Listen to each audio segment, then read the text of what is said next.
warahmatullahi wabarakatuh. Shalom, Om Swastiastu, Namo Buddhaya, salam kebajikan dan salam sejahtera bagi kita semua. Sebelumnya, perkenalkan nama saya Jumrotul Aisyah, selaku moderator yang akan memandu jalannya diskusi pada hari ini. Adapun diskusi pada hari ini yaitu meliputi penyampaian materi dan tanya jawab oleh teman-teman perwakilan kelas M01 yang mengikuti praktikum Avertebrata Air di Pantai Balekambang pada bulan lalu, tepatnya tanggal 26 Maret 2022. Dengan jumlah perwakilan 4 orang, yaitu Nada Metania Putri, Dewi Dila Syafira Agustin, Melinda Nahwa Firdausi, dan Salman Nur Alfarisi. Baik, langsung saja kepada teman-teman perwakilan, saya persilahkan. Oke, baik. Selanjutnya yaitu tampilan cuplikan video kegiatan praktikum offline mata kuliah Avertebrata Air yang dilaksanakan di Pantai Balekambang. Bagi yang bertugas bisa dimunculkan atau ditampilkan.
Nah, itu merupakan cuplikan video pada kegiatan praktikum offline mata kuliah Avertebrata Air yang bertepatan di Balekambang pada tanggal 26 Maret 2022.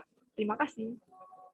Oke, baik. Selanjutnya yaitu ada pemaparan materi yang akan disampaikan oleh anggota-anggota yang ikut praktikum offline mata kuliah Avertebrata Air di Pantai Balekambang. Untuk yang bertugas bisa ditampilkan.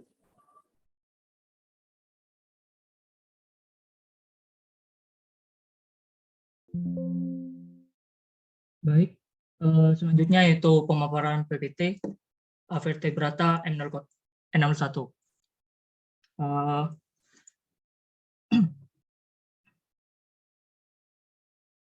Yang pertama itu adalah karang otak.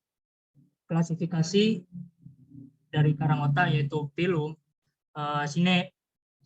Cynadaria, subfilum Anthozoa, kelas Anthozoa, subkelas Zoantharia, ordo Scelaratinia, famili Famidae, genus Favia, spesies Favia speciosa. Karang otak mempunyai tubuh yang berbentuk seperti otak. Bisa terlihat pada gambar. Selanjutnya yaitu porifera. Klasifikasi porifera. Porifera mempunyai 3 kelas yaitu Calcarea, spicula, dan spicula berkapul. Yang kedua yaitu Hexatinellida, spicula tipe hexason dan terdiri dari bahan silikat. Dapat ditemukan di laut yang dalam. Yang ketiga adalah Demospongiae, hidup di laut dan air tawar. Tubuh tersusun atas silikat, sponging, maupun campuran keduanya. Bisa terlihat pada gambar.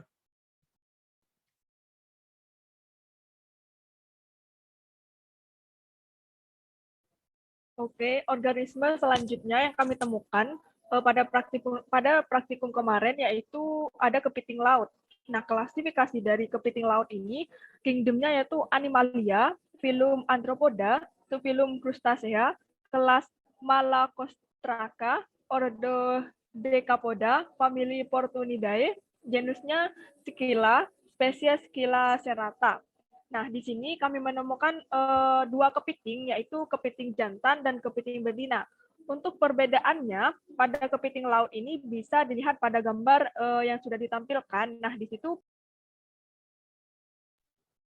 situ perbedaannya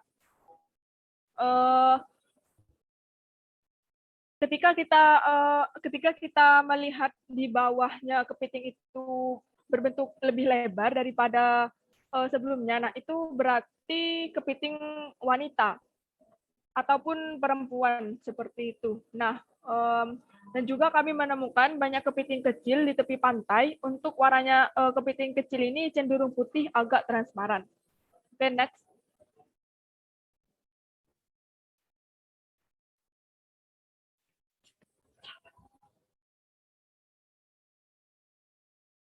Oke, organisme selanjutnya kami temukan yaitu ada kerang darah. Klasifikasi dari kerang darah, kingdomnya yaitu Animalia, filum Mollusca, kelas Pelecypoda atau Bivalvia, subkelasnya itu Lamelladibranchia, ordonya Tasodonta, famili Archidae, genusnya Anadara, spesies Anadara granosa.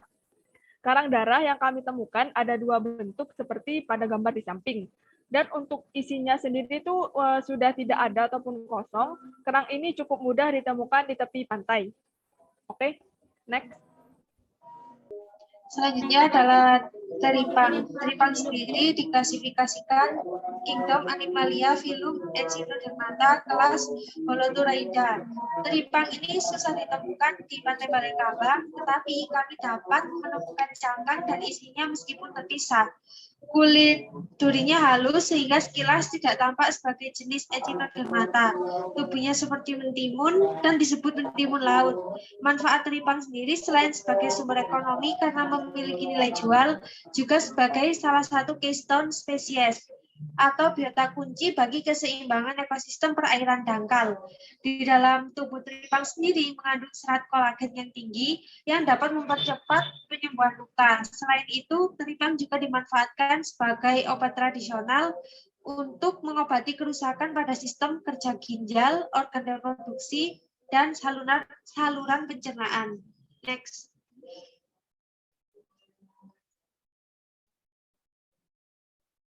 Selanjutnya adalah coral branching. Disebut coral branching karena mempunyai bentuk bercabang dan tidak ada aksial koralitnya. Adapun bentuk pertumbuhan coral non-acupora diantaranya yang pertama adalah coral foliose.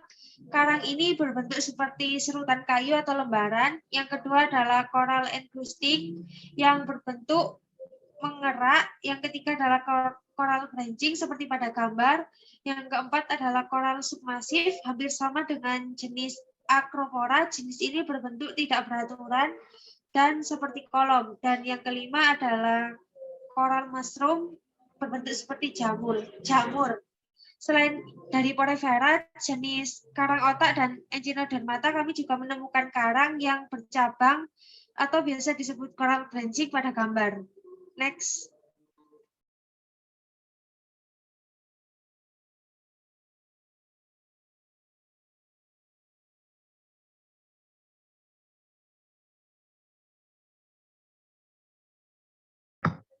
Untuk selanjutnya ada landak laut. Untuk klasifikasinya sendiri, kingdomnya Animalia, filumnya Echinodermata, kelasnya Echinodea, sekelas Echinozoa. Landak laut ini memiliki ciri-ciri duri yang tajam yang panjang, yang menempel pada umbilical serta kebanyakan berwarna hitam untuk durinya. Untuk gambarnya dilihat. Next.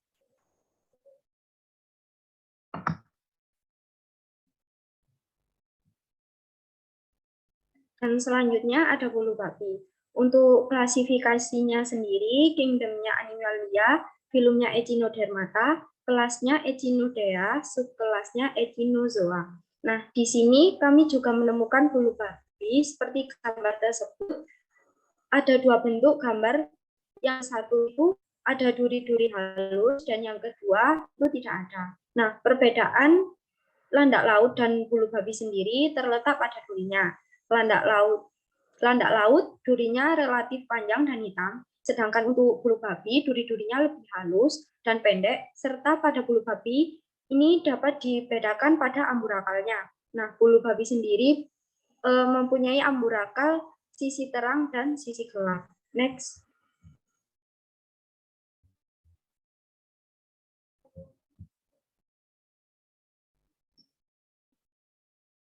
Untuk selanjutnya, rumput laut. Klasifikasinya, kingdomnya Plantae, filumnya Talipita, subfilumnya Algae. Untuk kelasnya Rhizophytae, urdonya Nemastomales, familinya Urdopilidaceae, genusnya Echeuma, spesiesnya Echeuma spinosum. Secara umumnya rumput laut itu terbagi menjadi 4 kelas. Nah, yang pertama itu ada rumput laut merah atau alga merah. Yang kedua ada rumput laut coklat atau alga coklat. Yang ketiga ada rumput laut hijau atau alga hijau. Dan yang terakhir ada rumput laut hijau atau alga biru hijau. Nah, pada waktu itu kami menemukan rumput laut pada kelas alga merah. Untuk selanjutnya saya kembalikan ke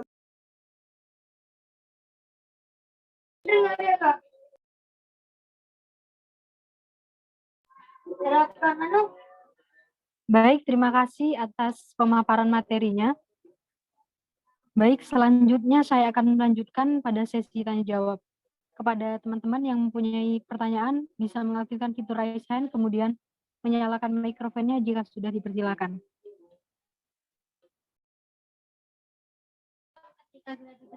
Baik, kepada Riza bisa langsung bertanya, diaktifkan mikrofonnya. Baik, terima kasih atas kesempatannya. Di sini saya izin bertanya, apakah ada ciri khusus yang membuat kerang darah dinamai sedemikian? Terima kasih.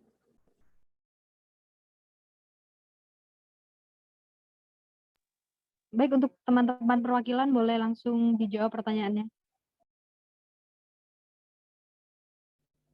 Oke, baik. Terima kasih kepada Mbak Riza Safira atas pertanyaannya. Di sini saya perwakilan dari kelompok praktikum offline akan menjawab pertanyaan dari Mbak Vira terkait ciri khusus yang dimiliki oleh kerang darah. Mengapa dinamai kerang darah seperti itu ya, Mbak?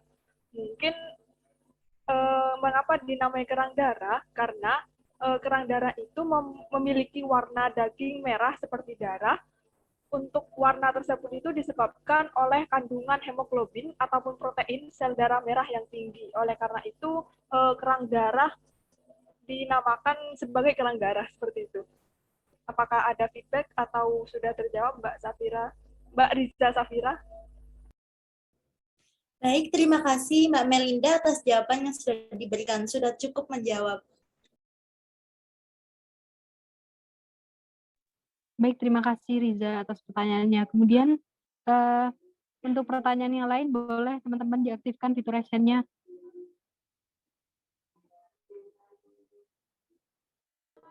Baik, dari Alvira Rizky, bisa langsung ditanyakan pertanyaannya. Baik, terima kasih atas kesempatannya. Jadi pertanyaan saya dari beberapa spesies yang tadi sudah dijelaskan yang ditemukan di lokasi, apakah ada spesies yang menjadi indikator pencemaran lingkungan yang ada di sana? Gitu ya, terima kasih. Baik, untuk teman-teman perwakilan dipersilahkan untuk menjawab pertanyaan dari Alvira Rizky. Baik, di sini saya izin menjawab pertanyaan dari Alvira. Untuk organisme sendiri, itu mempunyai organisme laut terutamanya, itu mempunyai kekurangan dan kelebihan pada peranan di ekosistem tersebut. Kebanyakan organisme itu memiliki kelebihan atau peran penting terhadap ekosistem di laut. Nah, untuk pencemarannya sendiri itu kemungkinan terjadinya kecil, tetapi yang membuat pencemaran pada laut atau perairan itu biasanya disebabkan oleh limbah industri bisa atau dari sampah. Nah, faktor tersebut yang bisa menyebabkan terjadinya pencemaran pada perairan atau di laut. Untuk organisme sendiri, itu potensinya untuk membuat pencemaran pada perairan itu sangat sedikit.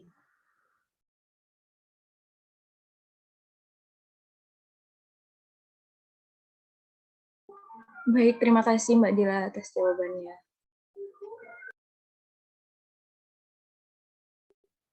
Baik, mungkin ada satu pertanyaan lagi dari teman-teman.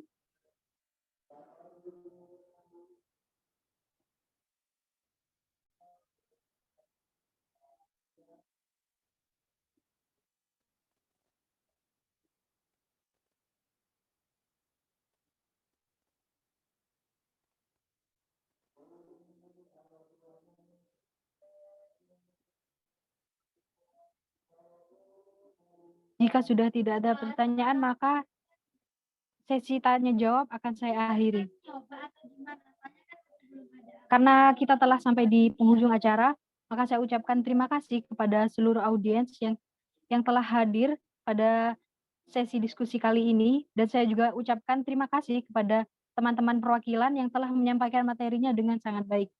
Saya Jumrotul Aisyah, mohon pamit undur diri, dan saya ucapkan mohon maaf apabila ada perkataan yang kurang berkenan.